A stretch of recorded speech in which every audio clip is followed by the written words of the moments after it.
We begin tonight with those protests calling for a ceasefire in Gaza, intensifying at universities across the nation, and the Bay Area is no exception. For a third night in a row, protesters are camped out at Stanford. NBC Bay Area's Marianne Favro joins us live on campus with a look at some of the protests and how universities are responding. Marianne. Well, right now there are 18 tents here in the middle of White Plaza as protesters plan to spend another night out here, despite a warning from the university that they could be expelled.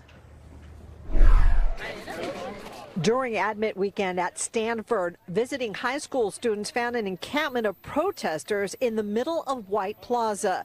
They say they're demanding that Stanford separate itself from any companies or organizations advancing military efforts in the Israel-Hamas war. Understanding that students are putting their lives on the line, their bodies on the line, their futures on the line for something that, something that could make a better place for Palestinians, a better place, a better world. We're going to open up Siemens Hall. At Cal Poly Humboldt, protesters have left the buildings they barricaded since Monday after spray painting messages in classrooms. It's just important for us to be here, for us to disrupt the system that is carrying out, funding to these atrocities. In response to the protests, Humboldt announced it is shutting down the campus the remainder of the semester and switching to online learning.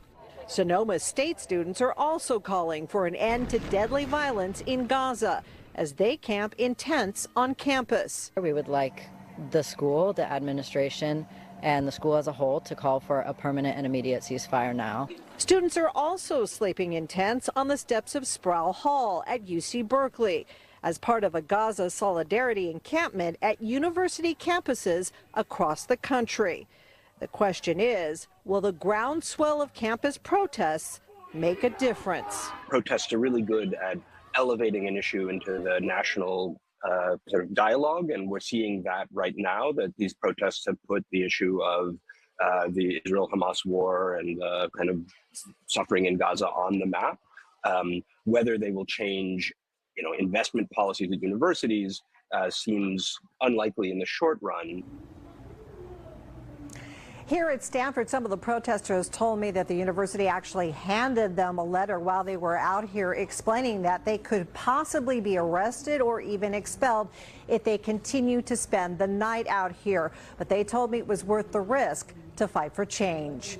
Reporting live at Stanford, Marianne Favro, NBC Bay Area News. Marianne, thank you very much. A new development tonight in the ongoing protest down at USC. Los Angeles police issued a tactical alert. The university closed to anyone who's not a resident.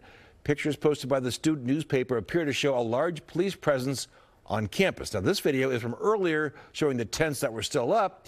USC has faced backlash from students for canceling a pro-Palestinian student's commencement speech. And since then, there have been clashes on campus between protesters and police. Just this week, the university announced it would cancel its main commencement ceremony over security concerns.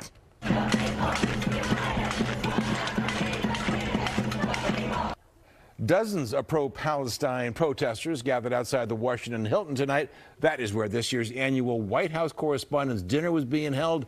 Demonstrators protested loudly as the event was going on. They were also there shouting through loudspeakers as guests were arriving. The protest was not mentioned during the Correspondents' Dinner, though, which is a private event for the media and the president.